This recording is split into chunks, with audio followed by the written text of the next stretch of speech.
Welcome back to the Georgia Show. You know, Bill, I was thinking about titling this episode the Georgia Come to Jesus meeting, but I didn't do that. But I think that was really appropriate. We're going to talk about some things that are very serious today and that you need to know if you're in Georgia and even across the world. A lot of it has to do with China. A lot of it has to do with what's going on in the media, and then some other things that Bill has put together. But I'll turn it to you. What do you want to say about today's show, Bill? Well, it is a follow-on to many things we've covered. If you begin to look backward and look for patterns, look for connections, you begin to see a picture that might have been hidden in part from you in the past. And I believe that we are beginning to uncover some of that.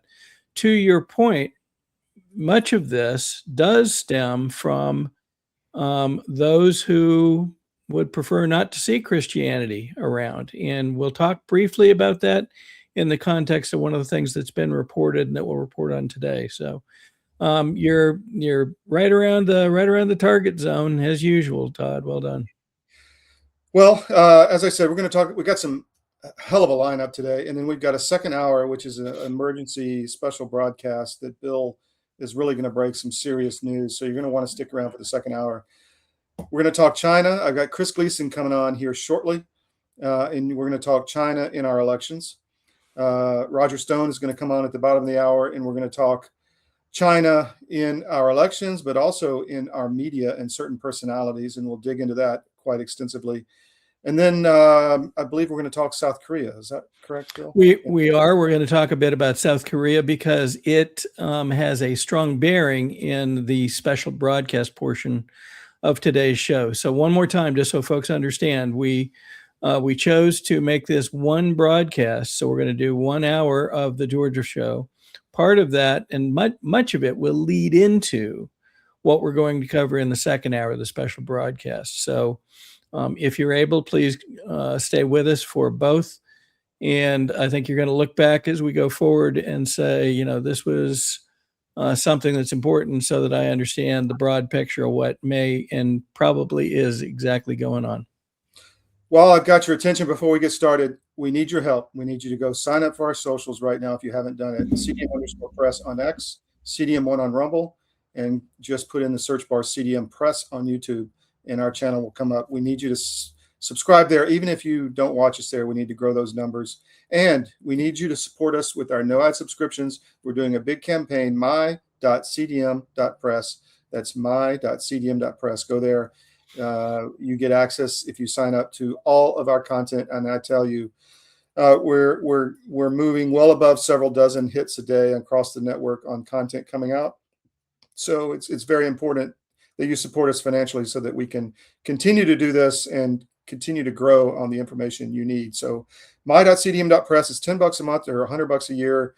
Many prefer just to pay the 100 and you're done for the year, and you can hop around from all of our sites, which are growing and putting out interesting stuff that you won't see anywhere else. And you won't see any video ads pop up. A lot of people get angry when those pop up, or the display ads. I've gotten a lot of comments. I hate the display ads on mobile. Well, you know what? We got to make money. I mean, we can't survive. This is not a charity. We have to pay a lot of people and a lot of technology. So please support us in that manner. All right, Bill, let's bring in our first guest. Okay, let's do it. Why don't you take down my CDM.press so we get room? Yeah. There we go. Mr. Gleason, thank you again for making time for us today, sir. Absolutely, guys. Thanks for having me on. You're the very few today. So you may have heard Todd's comments as we get started. A lot of what we're going to talk about today revolves around China and its many, apparently, tentacles into various aspects of the U.S. and America, and their wishes for us probably not to be here. So I know you've done a ton of work on this recently. I know you've done a lot of work on candidates and their connections. Let me flip it to you. Bring us up to speed on your findings so far. I know you've talked about it in the past, but it's important people grasp this, that China is attempting to directly, it appears, influence candidates here in the U.S. Go ahead. Yes, they definitely are. China has been doing that very effectively, going back to 1996. And when there was the first China Gate, that was the election where Bill Clinton and Al Gore's reelection campaign was ostensibly financed by the Chinese Communist Party and other dark money interests. And so shortly after that that occurred, there was a group that sprung up. It was called Move On.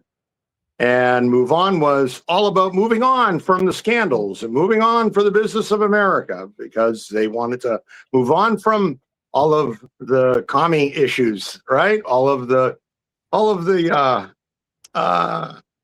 terrible things that Bill Clinton and his people were involved in. Yes, Chris, it's kind of like AOC laughing about the woke, pandemic that killed millions of people. Oh, that wasn't that funny, Yeah. I mean, it's like, it all depends on what your definition of the word is, right? Exactly, yeah. Mm-hmm. And so what we've seen since then was we saw an organization being stood up called Act Blue. Act Blue was stood up by operatives for messaging and communications from the Democrat Party. There was also members of the SEIU, COPE, their electronic outreach people, and they founded this neat little company called Act Blue out of Cambridge, Massachusetts, which has grown into a juggernaut of campaign finance, money laundering, foreign money laundering, identity theft. I mean, it's just an absolute nightmare. And so this organization has been incorporated with all of the major banks. They have been incorporated with the labor unions. They have been incorporated into all of the Democrat agendas and campaigns. And what we've noticed is, and it all really, a lot of it started with our investigations into Georgia and Raphael Warnock, because we're looking at it, we're saying, well, gee, how do all of these unemployed people with no job whatsoever, why are they donating to this guy, Raphael Warnock? And is this guy the next coming of Obama or what? What's going on with this? And that really wasn't the case. They were just really intent on controlling Georgia. And so as we, keep pulling on the thread, we've been pulling on the thread now for a significantly long time. And I think we have enough for some rope to start hanging some people for treason. And, so as we've been exposing this in Georgia, we moved into Florida and then Missouri and, so on and so on and so on. And as we're doing this, we're mapping the networks, we're identifying the Smurfs, we're identifying the patterns, and so what we've seen is that these identities of the Smurfs, which is the typically elderly person whose identity that they're using to criminally launder money into political campaigns or buy outright politicians. We've identified this, we've mapped it all out, and we have an ongoing index that we maintain, and we're watching and tracking all of it. And it took the Republicans a little while to catch up, technologically speaking, but around 2018, 2019, 2020, they launched WinRed. And WinRed has been ostensibly doing a lot of the same type of stuff. And as we've been exposing this and tracking it and mapping it, they've stood up others. So we have this other thing called Democracy Engine, and we have another one called the Action Network. And these are all payment platforms and tools that bad actors can use to smurf, structure, straw contributions into political campaigns, and evading any and all detection, and evading any and all regulation and oversight. So it's evading because nobody wants to look at it. It's not because you can find it. Yeah, right. Well, yeah. This is why Palantir was originally created, to track the money flows, because they had developed technology to do this at PayPal. Mm-hmm. And so there's a lot of insiders involved with this, There's a lot of insiders at the banks. There's a lot of insiders within the intelligence community, as we have seen, right, who have participated in this treasonous RICO enterprise. And so, it was funny. I was in Palm Beach County, right around the corner from President Trump's house, working with my counterpart, Jeff Buongiorno, and we had a donor that we were talking to, and she tried to make a contribution to my Senate campaign. She wanted to make a maxed out contribution, and she went and she tried to make it, and it was blocked for fraud. And I'm like, oh, how about that? Wow. Kind of funny. One transaction, right? So how many others were blocked for fraud? I don't know. I know that they don't like me. Yeah. And, they're definitely, I mean, we saw them do this in the supervisor of elections race in 2024. I wonder how many donations that I should have gotten that didn't show up. But I tell you what, they don't miss any on the Act Blue or Win Red. And it's not just the old ladies' names, right? It's also like variations on the names, like Chris Gleason, C. Gleason, CJ Gleason, that kind of stuff, right? All sorts of derivatives, and they're cloned across the country. So you'll have numerous derivatives of a name, in 8 different states, and coincidentally, they're also voting by mail in those 8 different states. But we've done a pretty good job tracking it. And so one of the things that we discovered in the Win Red operation part of this was a guy by the name of Bruce Makowski. And so I've been talking about Bruce Makowski quite a bit. And so whoever the bad actors are there who are trying to use Bruce Makowski's name, they've now cloned Bruce Makowski into a bunch of different states. And we're still tracking that by the day. The only way really that an operation of this scope and scale could occur the way it does is with an state level action, because you're talking about such vast amounts of money over time. And this really is highly, highly complex, especially with their evasion techniques that they try to employ. But we're kind of good at what we do, and we catch them every step of the way. So, Bill, I have some questions, but go ahead. Do you have something you want to ask? I had a couple specific ones. You've named some folks that appear to be getting CCP money and actually documented how much and how it's coming in. One, could you reiterate some of those folks, but also, do you have a sense of just how broad this is? Are we talking hundreds of candidates across the country, more, that may be receiving these kinds of funds, and how do people find them? But let me leave that for you to cover. So one of the things that we've been doing is, we've been paying close attention to the FEC records.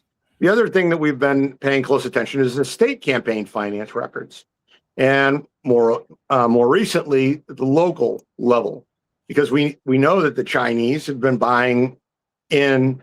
It's a very cheap expenditure with a very big ROI if you go at the local level. Okay, so in particular in the Tampa Bay area, we see a Chinese communist de facto controlled corporation. It's a joint venture called iGas, and iGas wanted to get around the dumping laws for hydrofluorocarbon gases. And so they started buying people. They were buying congressmen.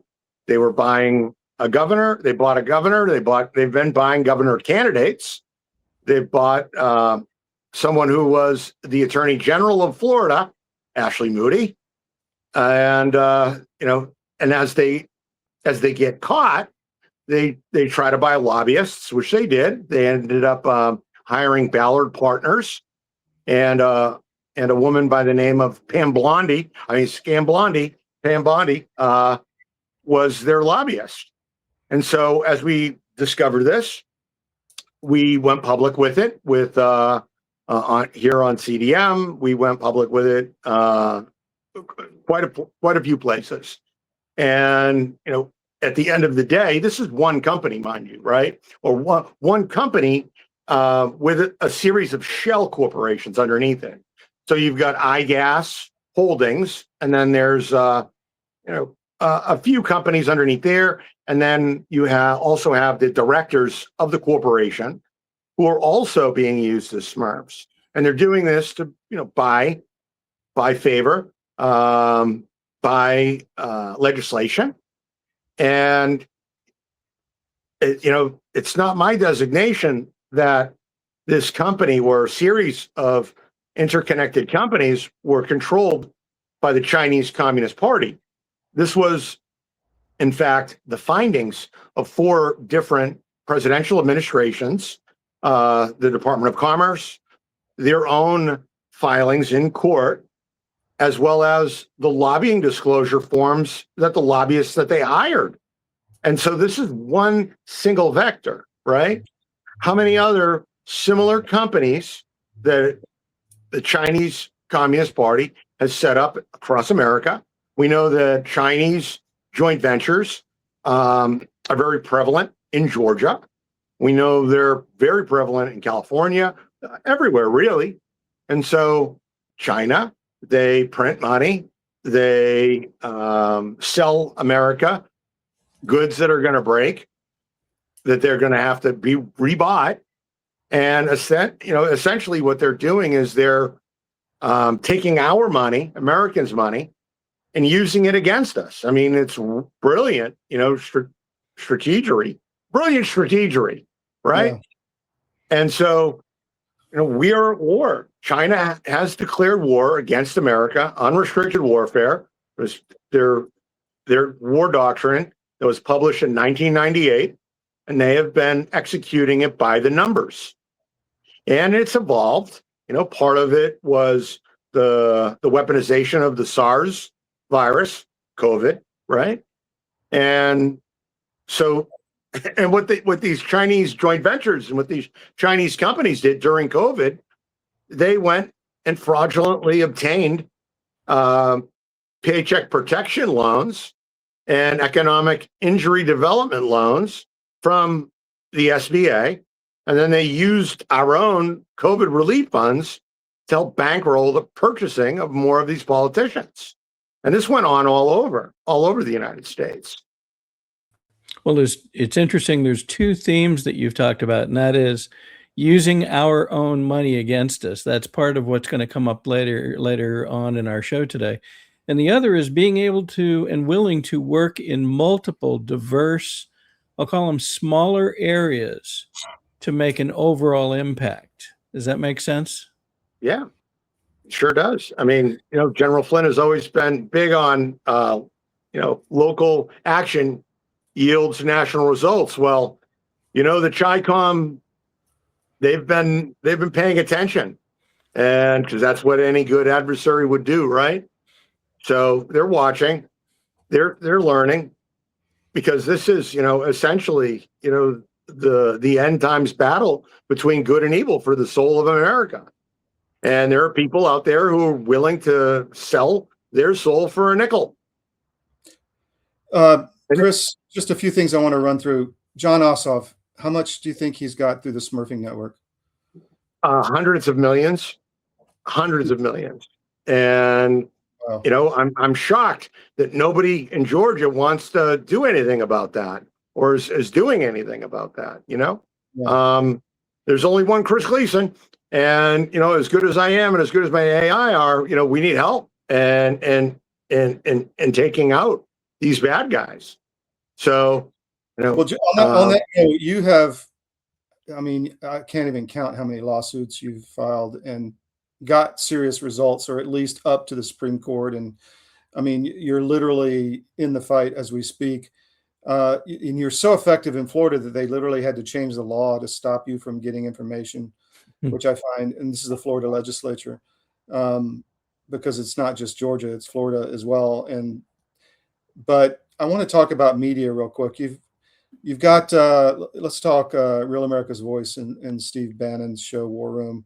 He's got, Cleta Mitchell on there a lot about election integrity, Garland and other people, which is fine, but he's never had you. And he's not a Yeah. machine guy. He's not a machine guy, but you know all about the fraud in machines. You've never been on that show, am I correct? No, Steve Bannon, I am the name that will be unmentionable forever in the Steve Bannon world. But I mean, it's also my understanding that Steve Bannon is linked with Chinese communist money. And, Steve Bannon, him and Brian Colfash and I go way back. And, there's a lot of stuff there that they don't want known. I mean, look at Cleta Mitchell. Cleta Mitchell, she's attacked me on numerous occasions within election integrity groups.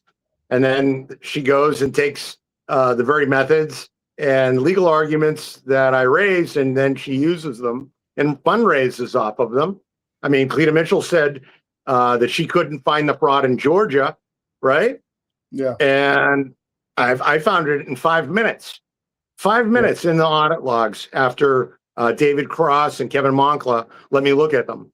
And I started naming off stuff right away. Boom, boom, boom, boom. So who do they serve, really? Right? Well, that's and the question. There's other connections, and I want to raise John Solomon at Real America's Voice as well. He came out with this on Just the News this week. Georgia Secretary of State Raffensperger impanels election integrity task force, which is, it's a true headline, but there's no there's no what do you call it, color on actually what Raffensperger has been doing. It just makes him seem like he's fighting for election integrity. And Solomon was the one also that said recently the machines, there's been no evidence of the machines causing fraud. And there's a lot of people telling me that, I had a person tell me yesterday, 2 days ago, actually, that she was at a party and she started talking about working on election fraud in Connecticut. And immediately John Solomon heard her. She was at the party as well, walked over and said, there's no election fraud in Connecticut with the machines. So why? I mean, people need to understand this. And it seems like Conservative Inc. is just a rage machine. They create rage and anger in the boomer class, and then they move on to the next one, but there's never any results. I mean, do you see it that way as well? I do. I absolutely do. People, these are the same people who wouldn't cover the smurfing, right? Yeah. These are the same people, when we went to them with this stuff, they wouldn't touch it with the 25-foot pole. Okay. They wouldn't touch it with a 100-foot pole. But what they do is, they'll then take their person and use my methods or whatever to identify something. And then they make a big stink out of it because everybody's mad. Right. Yeah. But they really don't want to do anything about it because this is a good money-making grift for them all. Right. Yeah. You put both, because it's at the end of the day, right? This is what we know to be true, because this is what the data has shown us. The establishment Republicans rigged the primary against the grassroots candidates, as does the Democrats. And then whoever out-cheats the other, or whatever deal gets made for November, that's what ends up happening. And so, we're seeing it here in Florida now. You've got, the RPOF, the Republican Party of Florida. They endorse candidates indisputed racists against their own rules.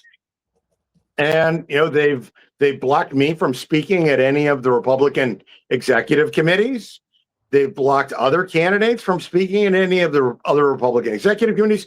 Heck, in Palm Beach County, the Republican Executive Committee left my name off a voter guide of the candidates who are running in Palm Beach County. And they know who I am. So I want to go back to Bannon a minute, just because we only got a couple minutes before we have to bring in Roger, and we can keep you on as well. But so we were in 24, we started streaming on the War Room Gettr, the Georgia show, this show we're watching right now. And we were getting some really big impact hits. And, they were nice enough to stream us. But then it stopped immediately. And looking back, it was weird. It's like, you can't stream on our network anymore. And it was late 24 when that happened. And I just think it's tied to all the stuff that we were putting out with you and others, and they just don't want. I think that someone made a phone call. It's very obvious to me, and so they kicked us off. Yeah. But I just wanted to make that point. Keep going, Chris. I'm sorry. Oh, it's okay. So, I mean, Solomon, I talked with Solomon. Me and Bernager, we had a lengthy conversation, and Solomon was trying to tell us that we didn't know what we were talking about, and I laughed at him. Mhm. I said, "Come on, man." I go, "This ain't gonna work." And he's like, "Well, you're probably double counting." I'm like, "Okay, I'm double counting." So how do you explain Sonia Imamache in Colorado with 69,000 campaign contributions in a single election cycle? How's that work? And then he's like, "Oh, well," and his answers really weren't that good. Yeah. And there was a lot of gaslighting going on. But, I am the original source for all of this information, and I know it at a level that these people can't even begin to comprehend. And so we know exactly who's who. We know who's moving the money. There remains very few little unanswered questions, very few. And I fully intend to get the answers to those in discovery in the pending actions that we have. And we're going to get the data. We're going to get exactly who is behind this all. And people are not going to be happy. I mean, in Florida, as I've been on the campaign trail, over 99% of every Florida voter or any voter anywhere for that matter in the country that I've been talking to in polling, right? They all believe that there should be no foreign money being laundered into our political campaigns. They think that taking money from China is treason. They think that taking money from other countries into campaign contributions is treason. And I agree with them. And they're sick of it. And they're mad. They're really, really mad. And so as we see terrible turnout across the Florida midterm primaries, right? It's because they're mad at the politicians. They're mad at the Republican Party. They're mad. They're mad at the Democrat Party. The rank and file Democrats, they're mad too. They're fighting inside. But at the end of the day, right, we have 99% of all people, regardless of political affiliation, okay, sex, race, creed, whatever, right? And they all believe, 99%, more than 99% really, believe that there should be no foreign money in elections. And the 94%, 93, 94% believe that there should be no cheating. Yeah. And that's an amazing thing, right? So they can play their, hey, we're going to rage, bait, and separate. But at the end of the day, okay, that one thing that the vast majority of the Americans really want, we're trying to bring it to them. We're trying to give it to them because we want real elections. We want no foreign money. I mean, realistically, I'd be happy banning all money in election. And I think banning all PACs is a good way to start. So we got to move on, but you're welcome to stay if you want. I don't know what your time looks like, but I just wanted to say, I think it's not just China. There are other groups tied with working with them. It's almost like a gangs of New York kind of thing, where you've got the globalists in Europe. You've got, I think there's multiple different. Well, you've got the Swiss. You've got the Swiss. You've got Israel. I mean, APAC. I mean, you've got APAC. I mean, I've filed an FEC complaint against APAC and Democracy Engine over the illicit funds. And that case, I haven't really talked too much about it, but that's going to be a big deal because once we get into the discovery portion of that, we're going to see the credit card logs, and we're going to see exactly how this and where these monies flowed from. And that's a big deal. And so we know the Swiss. What's that? I was going to say, tell us about your campaign. How can people help you? So we're getting down to the wire, and we know that they're cheating. We know that they're illegally withholding the auditable records of the elections all across Florida. It appears that they are taking a united stance on that at this time. So we need help for lawfare. Send, what did Hunter Thompson say? Send money, guns, and lawyers. So, so we need some funds to help us. So go to voteforgleason.com and smash the donate button. The max you can give is 3,500, and we could really use the 3,500 from a couple people because we're not taking commie cash, we're not taking Chinese money, we're not taking APAC money, we're not taking George Soros money, we're not taking Smurf money. So, but I can stick around for a bit. All right, cool. You can drop out whenever. I'm going to bring Roger in now. Mr. Stone, thank you for joining us today.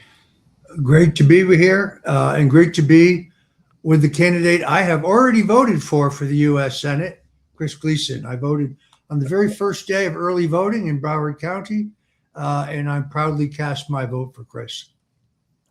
Thank So, you, Roger. we've been talking for a half hour here about primarily Chinese influence in the elections, in the campaign financing, and also in the media. And I know you've had some experience in that. We talked about Real America's Voice, Bannon, and kind of that whole thing. What do you want to add to that discussion? Well, I think it's people who may be watching this for the first time say, well, this is strange. I mean, Roger Stone, Steve Bannon, they're both strong supporters of Donald Trump. And I think if you'll just take a look at those 1,900 emails released by the Justice Department between Jeffrey Epstein and Steve Bannon, you get a much better idea of who he really is. And I really focused on the trial of Miles Guo in New York, where he was convicted of a $1 billion fraud, a crypto fraud, a gold scam, selling independent shares. The connection specifically, if you look at the trial records, between Steve Bannon and a man named William G. Now, you can look William G up online. His LinkedIn profile shows that he's an official of the Chinese Communist Party. And the trial records of the Guo case, in which Bannon, who was using his online audience to sell Guo's gold, his crypto, his shares, to people who really thought they were standing up for a free China, has 194 contacts, phone contacts, based on the toll records in that trial with William G., a known operative of the Chinese Communist Party. I have seen evidence, which has not yet been published, I'm still seeking to confirm it, of a money flow from Canada to a Chinese bank, from China to a Canadian bank, to a U.S. bank, and then distribution to a wide variety of influencers and others in the American alternative media. That will be published shortly. I need one more confirmation because I too, recognize the litigious nature of some of these people who are trying to cover their tracks. But for anybody who buys this idea that Miles Guo was fighting for a free China, no, he was fighting for billions of dollars that he stuffed in his pockets. And Bannon's clear back and forth with this CCP operative is thoroughly documented in that trial. And again, I point out, Steve was an unindicted co-conspirator who got $57 million in the deal, in $1 billion fraud deal. Along with this, kind of adding to the narrative, is the fact that Steve pled guilty to embezzling $15 million from the Build the Wall Foundation, goes to trial initially in New York, where he was charged with that crime after being pardoned of those crimes federally, but recharged in New York, goes before the same judge initially who sat on one of the Trump's trials. They moved it to another judge, but he pled guilty and he got probation. He got no jail time. So to me, that the fact that he wasn't charged in the $1 billion fraud case, that he did no time in the $15 million fraud case surrounding Build the Wall, that indicates to me that he is a deep state asset.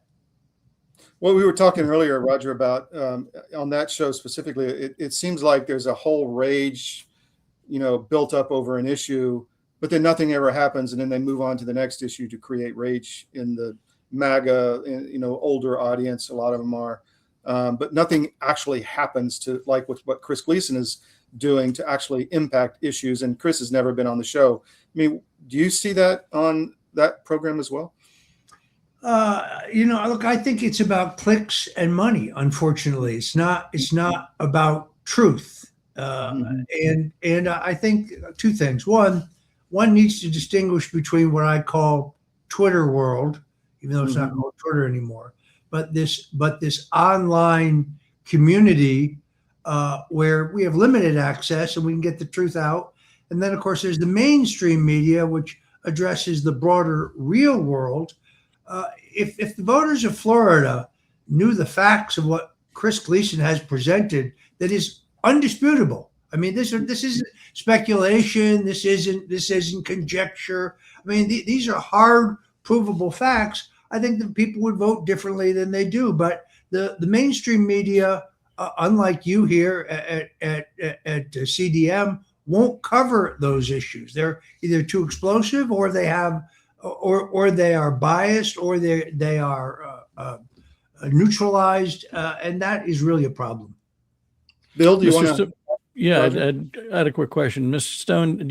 You've talked about Steve Bannon, but there's quite a number of, we'll call them influencers, social media celebrities these days that have built their following over these last 5 years. Is it your sense that there's a cross section of these that match this kind of a pattern, that their allegiance is really more either to themselves or to some outside faction than to the truth and America First values? There is no question whatsoever. I have never been paid to post anything. I do have a few foreign clients. I don't post anything about them. It's all publicly disclosed. But I don't post on their behalf. I don't post any rhetoric or any narrative on their behalf. Laura Loomer tried to challenge that because I was a champion of Roger Ver, and I posted one thing online, an early crypto guy who I think was unfairly being prosecuted. I later joined his defense team specifically to defend him in Congress, not legally, not in court. I'm not an attorney. But there's a bifurcation. In other words, after I joined his defense team, I never advocated for him online again. So yes, I think that there are a number of influencers who are taking foreign cash and they're not disclosing it.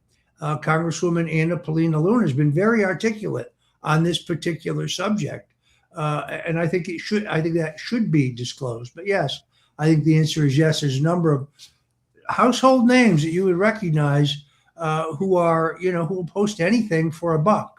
I disagree with that philosophy.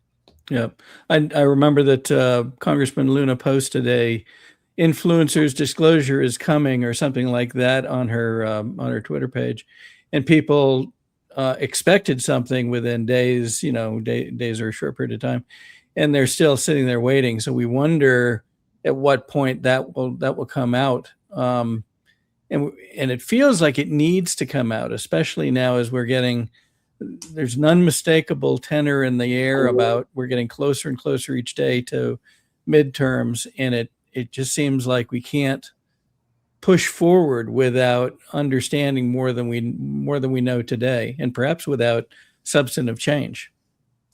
Well, I mean, never underestimate the cowardice of the Republican Party. Never underestimate the corruption of the Florida Republican Party. Look, let me be very clear. I'm not on the verge of leaving the party of Lincoln or Eisenhower or Nixon or Reagan or Trump. And I know the president's motives are actually pure. But why the House, for example, has not codified a number of the important things that President Trump has done, particularly in the area of immigration and sealing our border, is very hard to understand. So we've had both houses of Congress, yet we seem to have achieved so very little. It's interesting, in Florida, you see prominent House members like Steve Scalise and Jim Jordan and others endorsing candidates in primaries.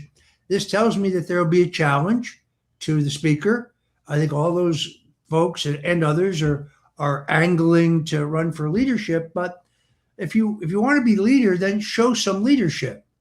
Anna Paulina Luna has sponsored legislation and fought for legislation to ban insider trading, along with Tim Burchett.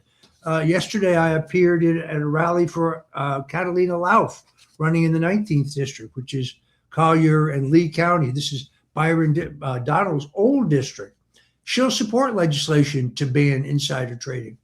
The rest of the Republicans, they give it lip service, they talk about it, but they don't really pass it, which I think is disgraceful. So last question, Roger. Well, did you have anything else, Bill?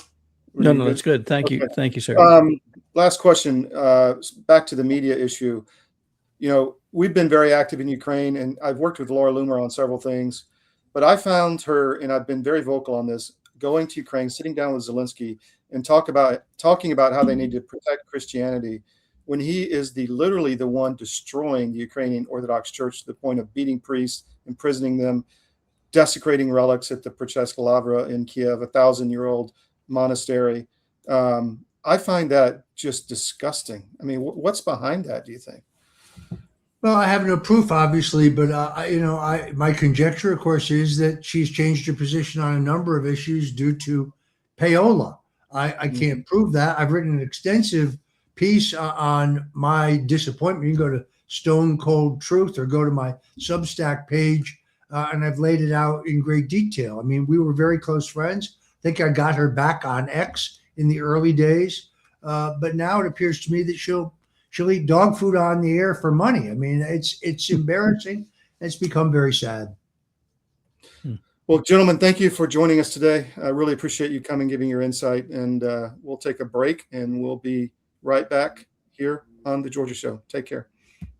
Thanks, Todd. Well, in the case of hydroxychloroquine and ivermectin, these are two medications that have been FDA approved for use in humans for decades. They are very, very inexpensive. Interestingly, available over the counter in almost every other country other than the US and Canada. You can just walk into a pharmacy and buy them like we buy Tylenol in much of the world because they're that safe. And we've known for decades that ivermectin has very strong antiviral properties. It has anti-inflammatory properties, and both ivermectin and hydroxychloroquine are what we call zinc ionophores. They help to move zinc from the bloodstream into the cell, which is where it needs to be in order to fight off a virus. So lots of application for these, and we have every reason to believe that those drugs also will likely have some efficacy against H5N1 or a number of other respiratory viruses that we may meet down the road. Do you already have your investments with Fidelity? I'm David Cross with US Asset Management. Did you know that you can assign your investment management to my team and put my 35 years of experience to work for you? You simply assign us as your investment manager and you keep the same username and password. Professional management, and you get to work with someone who shares your values.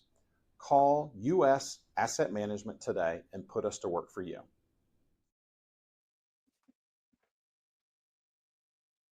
Okay, back to you, Bill. Okay. All right, let's move on. We're going to talk about another country that we haven't spent much time on, but I suspect you will hear much more about it in the coming days. And it is South Korea. Now, South Korea, in many people's minds, has typically been, the the defensive side of Korea. They're treated. We've treated them from the U.S. sort of as the good guys. Having to protect them from North Korea and so forth. And yet there's some things going on there that show some concerns, perhaps more than some concerns. And it's been relatively, I believe, uncovered by media. And as we delve into some of these things, I think people will be surprised to hear what's happened there in the last little over a year. So let's go here first. Many people are not aware that South Korea impeached a president, and they impeached him because he, quote unquote, bungled a martial law declaration. Well, why would he have declared martial law? Well, it's very fascinating, but that president, who is now in prison, chose to declare martial law because he felt that the decree was necessary to, get this, eradicate what he called pro-North Korean anti-state forces, paralyzing the government, later also referencing forces linked to North Korea and China. in defense of his actions. Essentially, what he was saying was, we have outside factions, outside interests interfering in our government. And in order to eradicate those, I've got to take this action and declare martial law to be able to fight these guys. Well, what ended up happening was the opposite party caused a set of court actions still being discussed today as to whether they were fully constitutional, brought charges, impeached the president, and ultimately placed him in prison for life, for causing what they called an insurrection. So I stand back and I think of what we've learned here in the US over these last months and years, perhaps, but specifically over the time since Trump regained office. We have seen many agencies get called out for actions which are inconsistent with support of the interests of the American people. Could it be that this president was fighting something very similar? And what would that mean if he were?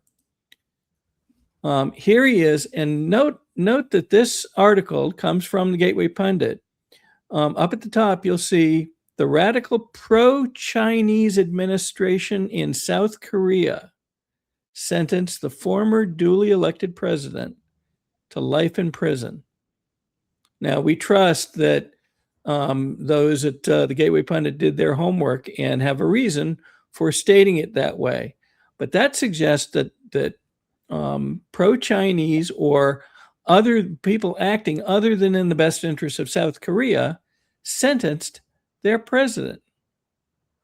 Wow. Let's take a look at this. These are people protesting in the streets as a result of both the impeachment and ultimately the sentencing.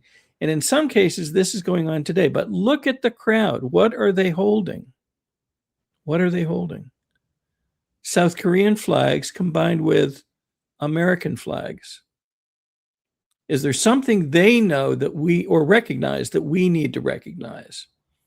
And that will be a part of our discussion throughout the remainder of the next little more than an hour. Here's an interesting article that came out when we went after Maduro, and we've now learned that Venezuela, under the command of Hugo Chavez and with the help of the Venezuelan Cartel de las Solas, built software that's currently being used, at least in America and reportedly in 71 countries around the world, to manufacture, to manipulate elections. 68 lawmakers in South Korea's pro-China ruling party rebuke the United States over the Maduro raid. Why would, one, is it concerning to folks that there are pro-China ruling party is operating in South Korea? And two, what does it say that they are rebuking the United States over the Maduro raid, which has now put Maduro and his second in command, who is his CFO essentially, in custody in American hands? What are they afraid of? Well, that will be a very interesting question as we go forward. And then why did U.S. election officials, and this has been relatively unknown, I believe. I have not heard of this until recently. Why did U.S. election officials seek South Korea's election expertise before the 2020 presidential election? Of all places in the world to go, why would we go to South Korea to get election expertise? Folks can research this on their own. There's actually a press release written in South Korean that details what was discussed after the fact and so forth. But this included not just higher level election officials, but folks in more local and state official offices across the country in the months before the 2020 election. That seems like a remarkable choice to make, for folks in the election business. Why would they have done this? Why did they go off and seek their help? And from whom did they get it? And that is part of what we'll discuss in this next hour. So what happened in June of this year? Well, they held another election in South Korea. And ever since, there has been a chaotic tumult of concern for a number of things. But look at the top two. We won't go through every detail of this so far, but look at the top two. Ballot paper shortages, the inability for people on June 3rd during their election to go and cast their ballot because of problems at the polling locations. Keep that in mind as we talk about some of the other things going on in South Korea. But such a simple thing, right? And then voting delays caused by those issues and others. Does this ring as somehow memorable? Do we recall this happening in the US? We should, because in Maricopa County, almost very, very similar things happened. Something to do with the paper caused the printers and the systems to be unable to produce the votes required and resulted in massive delays, a number of people standing in line for hours, perhaps all day. And it's unclear whether all those folks got to cast their vote. Why would that happen when it takes months to prepare for these elections? And the election offices, both here in Georgia and elsewhere, claim very rigorous processes to ensure that they're ready come election day. And yet when election day comes, this kind of thing happens. Is it coincidence that something very similar happened in South Korea back in June of this year, just months ago?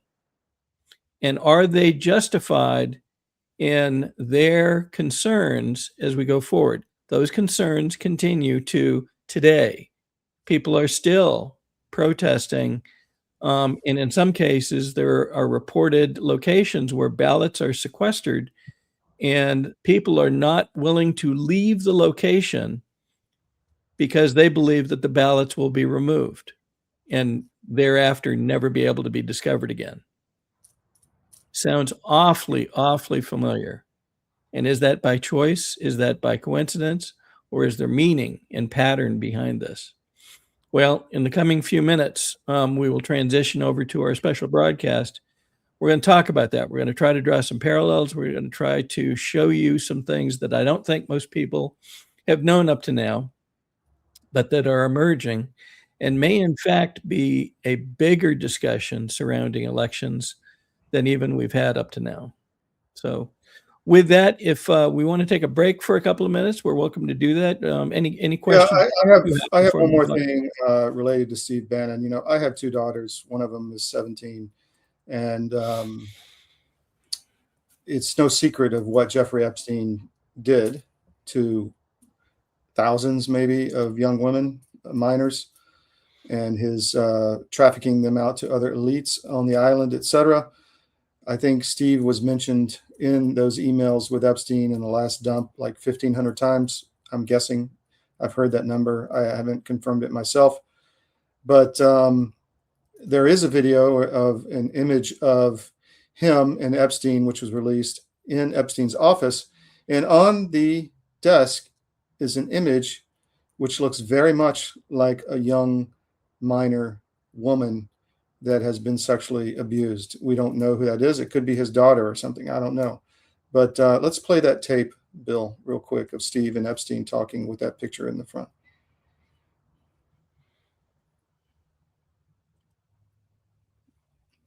So my point is, if you're someone who goes to work for somebody as a consultant and you see that on their desk and you know that this person has been accused of sex trafficking minor women, would you stay and continue to work for that person?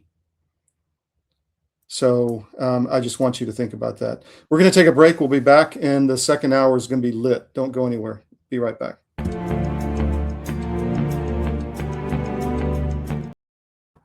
Wrong one. That's okay. I'll find the right one. Hold on. Okay, here just one second.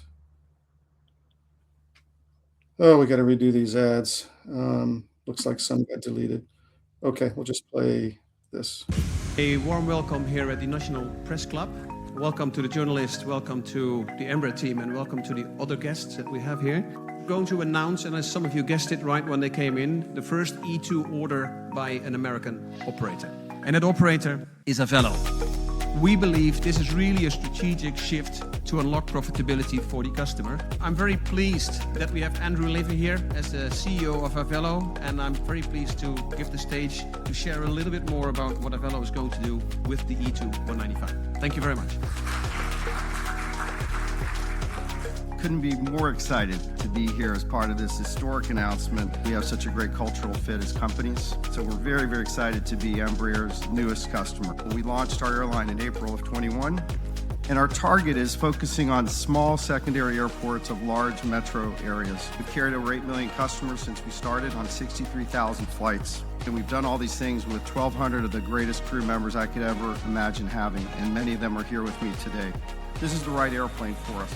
It's going to open up opportunities for us that no other aircraft can serve. The best thing about the airplane, of course, is you will not find a middle seat on this airplane.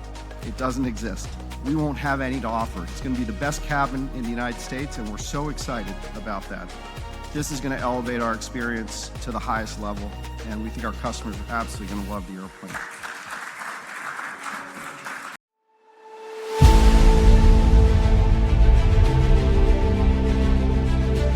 Nucleo wasn't a product that was developed and to sell, really. What it really was a journey to get me well after my experience trying to immigrate and get married to an American citizen in order to get my green card.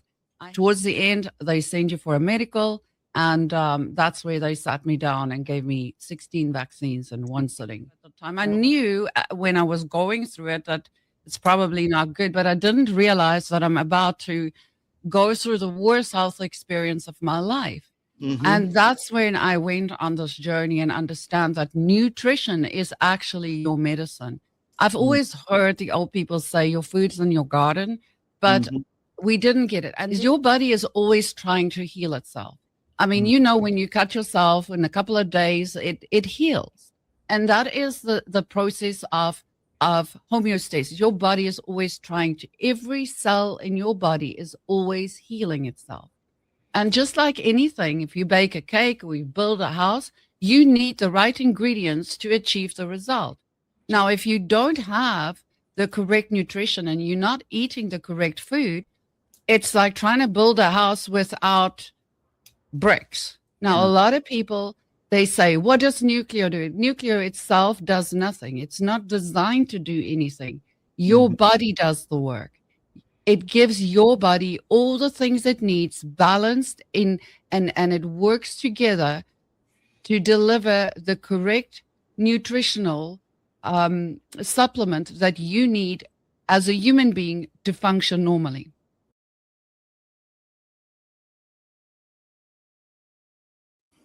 Okay, Bill, back to you. You're going to run the second hour. All right, very good. So for those that are just joining, I'm gonna do a quick little intro to allow folks time to get in here. Many were planning on joining right around 3, and I want them to have a chance to come in and participate along with us. This next hour is going to build on a number of things that we've reported in past weeks and months.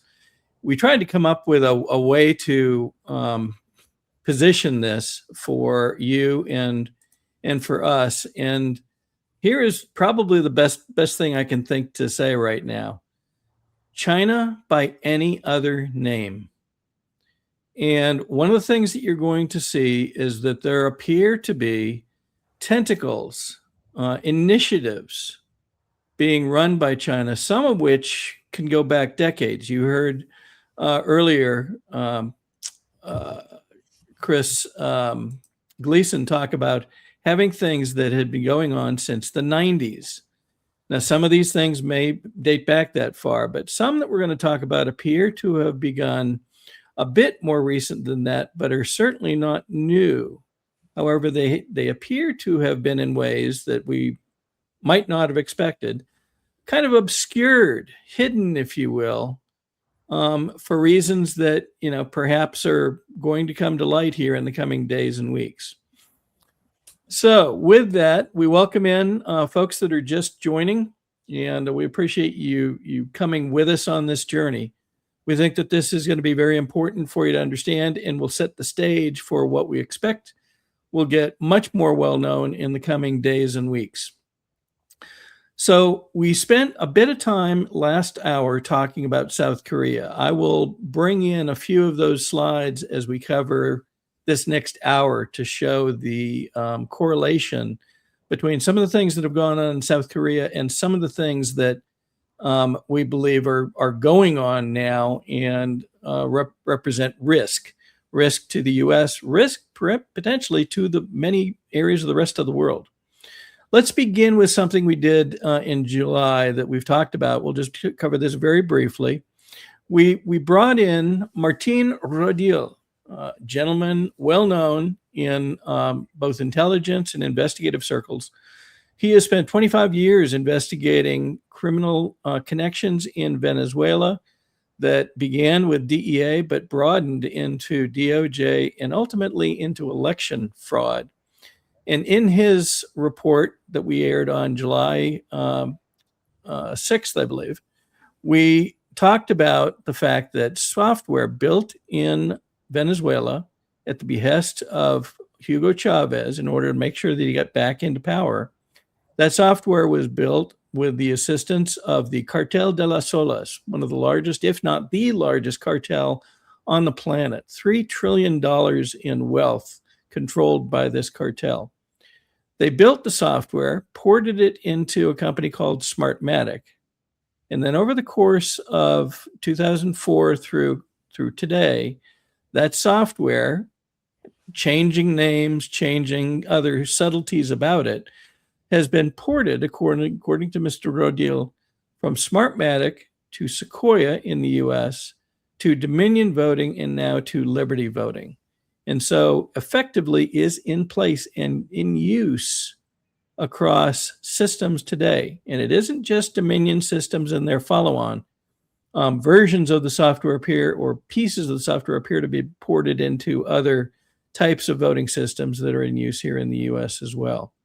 All of which added up, and you say, how could we have valid elections given this? In the days following Mr. Rodil's presentation to us in Georgia, information came out from both the CIA and from the White House, essentially confirming much of what he said. The CIA release talked about Venezuelan electronic voting manipulation capabilities.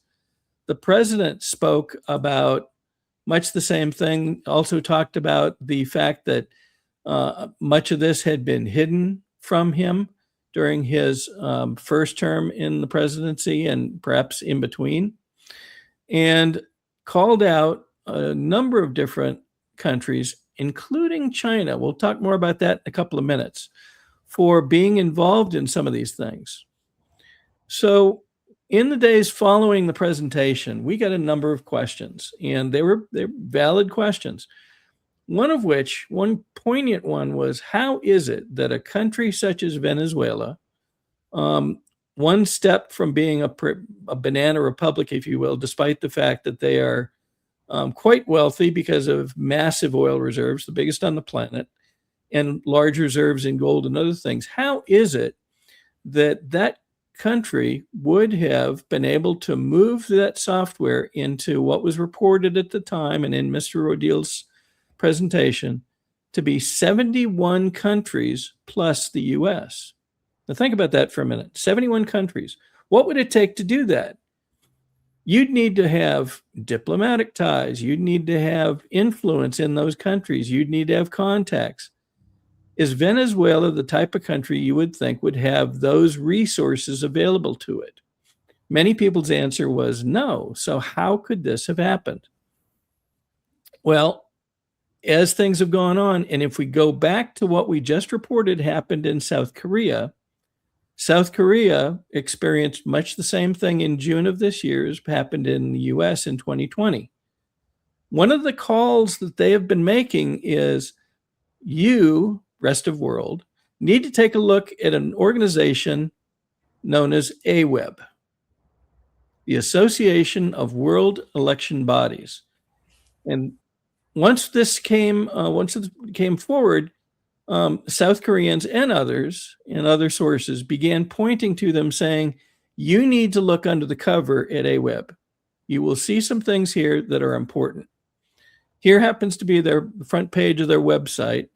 It's relatively straightforward. It looks like, they say lots of nice words about what they do for other countries and what their intention is to do. But right away, many people say, why would this be in South Korea? What is it that South Korea has that is so important for everybody else to learn from? Well, remember what we said a few minutes ago.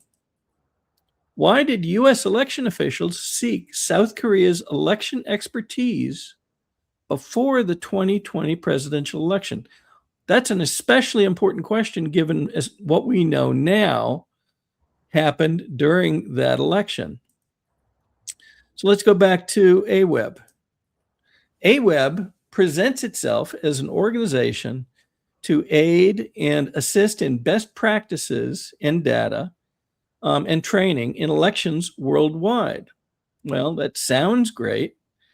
It claims that 111 countries are members, and within those 111 countries, 121 governing bodies within those same countries belong to AWEB. What South Koreans and now other intelligence sources are pointing to is that China appears to be using AWEB to assist, quote unquote, in elections worldwide. Now go back to the question we posed a few minutes ago. How is it that Venezuela would have been able to get their software or something like it into 71 countries? Who would be better prepared to do the work necessary to have that happen? Venezuela or China? AWEB is headquartered in Seoul, South Korea, and has been since 2013. We go back to that time, 2013 was during the Obama regime, the Obama administration. And who was the director of the CIA at the time? John Brennan, both of which have been named by Tulsi Gabbard as for the moment, I think they may have been named in some other way, but they're co-collaborators, if you will, in the Russian collusion hoax against Trump. Very interesting. Okay, so what has happened in South Korea and why so little apparent coverage? This is one of the protests following the impeachment of their president, and very similar things have been happening since June. People have stayed engaged on this because they realize something is very, very wrong. Now, remember, the president of South Korea called out factions, interests working in his own country against him. What has Trump spotted recently? He's talked about groups that appear to be standing in his way to get things done. Look at how every time he tries to make something happen, there seems to be court cases brought up by other interests to try to stop it, to try to stop things like citizenship checks and implementation of the guidelines that he has proposed for our elections going forward. Every turn he makes seems to have somebody trying to stop it. Is this what the South Korean president was talking about? And if so, why are they so similar? So, as we said, South Korea just experienced a very similar dynamic. Let's talk about how AWEB has been funded. So they have received funding coming through USAID. USAID is an American agency that ostensibly presented itself as providing food assistance and other types of assistance to needy countries around the world. Now we find out that USAID has been funding all 111 countries where AWEB exists. Now go back to the very beginning of the administration. We'll talk specifically about this in just a moment. But why did the Doge initiative focus so quickly on U.S. aid? And we've already said U.S. AWEB was built out in 2013.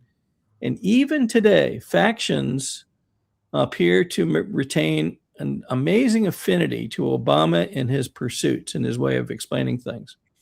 Add to that the fact that Korean conservative politicians have maintained a memorandum of understanding with the Chinese Communist Party for over 20 years.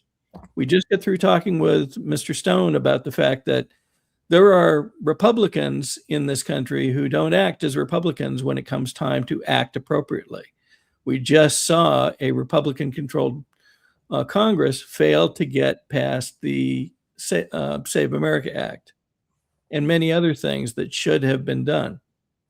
We've also seen that same Congress roll over and send billions to Ukraine in spite of the fact that we seems to be doing nothing for the interests of America. So, like perhaps many conservatives here in the US, some in South Korea appear to feign conservative values, but again have demonstrated an affinity for Obama and are really moving South Korea, closer in alignment to China, or appear to. This is an example. This is a promotional poster produced in South Korea for a National Assembly member. You can read the entirety of what it says on the left, but the most poignant quote is the title, and you can see that on the right. He wanted to become the strength of the people. Really? Really? We perhaps never had a more divisive president, in my opinion. Okay, so we've talked about U.S. aid. We talked about the fact that they appear to have been funding it. What are the ties, if there are, between the CIA and U.S. aid? And in order to understand this, we have to go back a little bit in time. This is Richard Helms, who was director of CIA back in the mid-60s to 73. And we did some research and we asked, has there been evidence or testimony suggesting that CIA has been linked to U.S. aid? And indeed, in 1970, the CIA director, Richard Helms, testified before the Senate Foreign Relations Committee that the CIA had used U.S. aid as cover for operations in Laos. But that wasn't all. There were other pieces of testimony that go beyond that and have been documented in places like the New York Times, the New Yorker, and others. Also, other former CIA personnel like Victor Marchetti, John Marks, and Philip, I believe it's pronounced Agee, described the U.S. aid as providing cover for CIA officers. Examples could include officers posing as USAID officials, USAID's Public Safety Division as an example, regularly supplying cover worldwide, and the Aid International Police Academy being used for CIA-related training and recruitment. USAID channels, get this, were also used to fund or support CIA-controlled activities. Examples are labor unions in Brazil via the American Institute of Free Labor Development and such. But there's a track record of USAID being used to channel funding on behalf of the CIA to other interests. You can read more here, but one of the most poignant quotes is from a past USAID administrator himself, John Gilligan. And he stated that at one time, many USAID field offices were infiltrated from top to bottom with CIA people. The idea was to plant operatives in every kind of activity we had overseas. That's a pretty direct statement by the administrator of the program, the agency. The Church Committee also investigated this in the relationship between USAID and the CIA in the mid-70s, and found again that there were many examples of covert action and collaboration and shared personnel and other things, so that they could utilize the forces of USAID and cover themselves so they would not be apparent that it was CIA directly doing it. This notion of cover is going to be one that I'm going to ask you to keep in the back of your mind. If you don't want people to know what you're doing, then do you do it under your own name? Or do you use something else? This one's going to put an interesting question in many people's minds. Stanley Ann Dunham, Barack Obama's mother, worked for USAID as a consultant and contractor on development projects. You can read the rest of this on your own if you wish. Some of her roles were typically as an anthropologist consultant rather than a permanent civil service employee. But she was active in places like Indonesia and so forth. And it's documented in multiple biographical sources, her professional papers, and contemporaneous development project records. What does that mean when we consider that this AWEB in Korea still to this day seems to have this interesting affinity for Obama and his approach? Let's talk about Doge for a minute. The Doge initiative was actually announced in November of 2024. It was hinted at earlier than that, but it was announced on November 12th, 2024, and it was positioned as an outside advisory effort led by Elon Musk and Vivek Ramaswamy. Later, Ramaswamy moved away from the initiative. President Donald Trump issued multiple executive orders, the most important of which is 14158, signed on January 20th, the very first day in office, and put in place authority for Doge.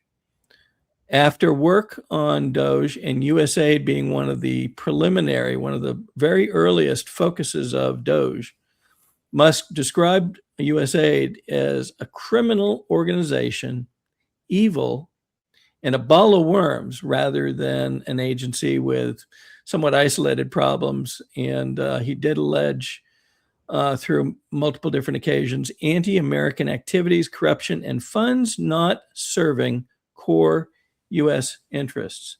What could that mean? Some references drew on prior Inspector General or other findings of fraud, such as diversion of humanitarian aid, making it look as if we were providing aid through USAID, but it was actually going to a different direction for a different purpose.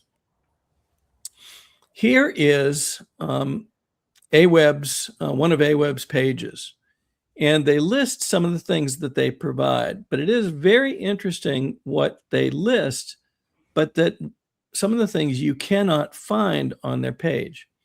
One of which is, this happens to be a description of an initiative in Africa. One of the things that the folks in South Korea have pointed to is AWEB being active in the Congo, and the fact that the Congo has had such horrendous conditions, and that continues through today, with apparently many people having lost their lives to various initiatives.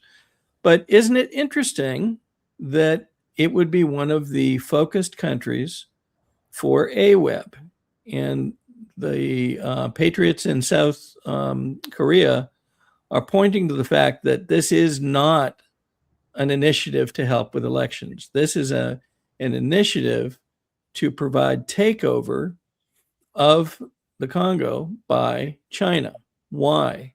Well, it goes beyond our subjects today, but one of the things that you will find out about the Congo, it is a key source of cobalt. Cobalt is required for many things technologically that China wishes to do going forward, and control of the Congo provides control of a key source of cobalt, perhaps the source of cobalt. So again, we go back to what is AWeB doing there, and is it having beneficial effect, or is it simply a named reason for being there? Here's another example from their website that's kind of curious. They list that their governing body is what's called the AWeB Secretariat, and it is based in the metropolitan city in the Republic of Korea. When you go to look at the people involved, you can see the titles, but they don't list the actual members' names. Isn't that interesting? Most organizations are very pleased to list the members who are governing the body and what their accomplishments are, their background, and so forth. And yet they seem to list the positions, but not who's doing it. In addition, if you go a bit deeper and you look into what they call their World Election Database, you'll find that they contain many single-page summaries from the various countries of profiles of their election, but it seems very superfluous, very light data. So an example is I looked up Ukraine, and they list the presidential election, the parliamentary elections, and so forth, supposedly how it's conducted, the number of polling stations, and so forth. Yet look at what they say there. The term of office is 5 years for the president, and there's one seat, and then they list the number of seats in parliamentary elections, also 5 years. Not a single mention of the fact that Ukraine has not held an election since 2019. Wouldn't you think that if you were a governing body or an assisting body on a worldwide basis, wouldn't you find that to be important to include in detail? Many would say that the government now is years past its mandate. That's It's right. essentially a dictatorship, so they haven't had an election. That's right. They've suspended elections. Mm-hmm. No mention of that, which seems odd. Here's a few of the folks that are involved in AWeB. Again, they like to take nice pictures, and they talk about the executive board meeting and so forth. Just like any of these organizations, they put on an awfully good face. But what's really behind it? This particular picture has been disputed by fact checkers. I think that in the coming weeks, we will probably see it again and determine for ourselves whether this is in fact accurate and valid. But it is a picture of an airplane having arrived in Arizona and reportedly carrying 25,000 counterfeit ballots that were then inserted into the 2020 general election, and potentially making an impact in the scales and the outcome in Arizona. That plane is registered to Seoul, South Korea. Why would it have been in Arizona? Well, they come up with lots of explanations, but we will see what comes out. So here are the questions we are left with. If Venezuelan-built software is in use to undermine elections in 71 countries, plus the US, who arranged placement in those countries? Is it more likely that Venezuela did, a country without a global presence? Or is it possibly someone else behind the scenes? Why would South Korea take it upon themselves to assist elections worldwide? And a similar question, why would US officials have contacted South Korea to get advice and counsel prior to the 2020 election? Why would South Korea object to Maduro's arrest? That would seem to be, Maduro is a well-known bad guy on the global stage. Many people died and were put under persecution under his reign. Why would they object to us arresting him? And especially now that we know more about what Venezuela has been doing. How is it that a 16-year-old South Korean organization, AWeB, operating in over 100 countries, is virtually unknown in election management? Many people had not even heard the name AWeB until recently. It's almost invisible in writings and articles on election management and other things. Why is AWeB not engaged with the US? And similarly, why is AWeB not engaged in China? Interesting question. Ponder this for just a moment. If you're are part of a world power that wishes to gain control over elections across the globe, would you pursue this in your own name and potentially start a war over it? Would you do it from your own country? Or would you utilize a proxy, a benign appearing proxy that can appear to help, but is actually acting in a different manner, promoting things that you wish to be promoted around the world, but that they can't be blamed for and you can't be blamed for because it's going through another set of hands? And then what can be gleaned from the imprisoned president's statements regarding pro-North Korea and pro-China interests? We will see where this leads, but consider the president's own remarks. In his address on July 16th, 2026, just barely a month ago, Trump accused China of significant interference in U.S. elections, particularly around the 2020 presidential race. Key statements from that speech included China carried out what he called the largest compromise of election data in history, resulting in the illicit acquisition of 220 million U.S. voter files, including names, addresses, and other data, bought, stolen, or hacked by China. Was that all they did, or is that all we've heard of so far? China worked to influence the 2018 midterms and the 2020 presidential election itself. He claimed CIA reporting showed that in mid-2018, the Communist Party was to leverage all domestic and foreign elements that were opposed to the U.S. president in an effort to reduce the U.S. president's votes and make him resign or prevent re-election. He also said China sought to influence U.S. business leaders to turn against him and paid journalists to write negative stories about his administration. Members of the deep state or intelligence community suppressed and hid information about the extent of China's activities from him. That was borne out in those documents we showed earlier. Much was kept from him at the time so that he would not be able to react to it. He also said U.S. voting systems have shocking vulnerabilities and are extremely exposed to interference by foreign adversaries, including China, as well as Russia, Iran, and others. Okay, that was his statement last month.